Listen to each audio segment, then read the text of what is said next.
Until not that long ago, we built like they did the pyramids. We just threw thousands and thousands of people at the problem. And we let those people solve the problem on site during construction. It was dangerous, it was confused, and it was fractured, and it made for a not very efficient method of delivering buildings.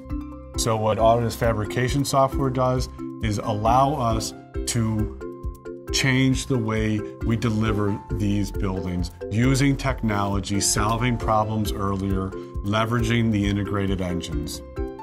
The Hill Group is a professional organization based out of Chicago that concentrates in construction, maintenance, and operations of buildings.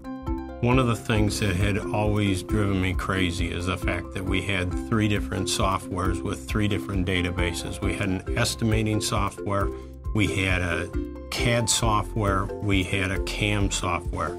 And so what we estimated should be what we draw, should be what we make.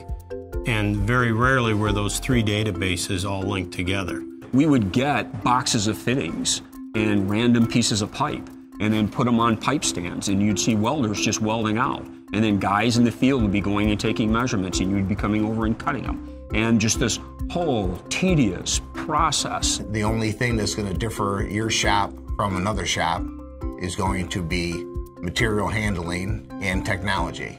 Our vision of the Autodesk Fabrication product is that we can use it from the inception of creating the model that directly provides us the information for the bill of materials, which creates the estimates and the budgets early on in the design process. It's an actual real-world 3D model made up of fabricatable, purchasable components, but that also carry the relevant estimating information with them. So that as you remove parts and pieces or add parts and pieces virtually in the model, you are also adding and removing labor and material costs and other things that are involved in the final number.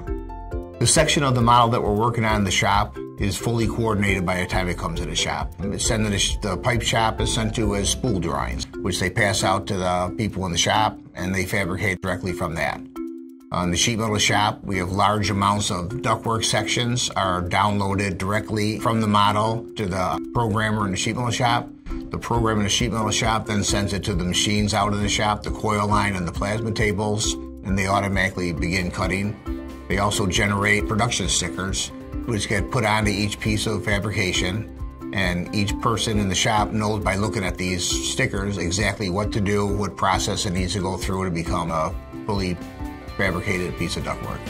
One of the things that was amazing was how surprised some of our top field guys were in terms of what the end product looked like and what the drawing on the piece of paper looked like. And it was amazing, but those two things were not necessarily all that related until these technologies allowed us to really build with the real world stuff and to really push that to fabrication. We can leverage any of the information created in the initial database downstream in the process.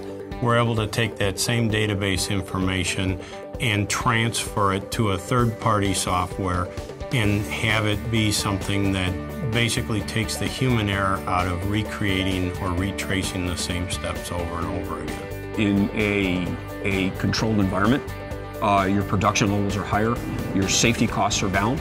We've proven over and over and over that if we can build everything in the shop, we are better off in the field. And it makes for a better job and a faster job. There is an investment to make in creating the ability to leverage the Autodesk Fabrication tool. For those who would be out there that think that investment is too large, I would tell them think twice. We made that investment, and that investment has been paid back tenfold.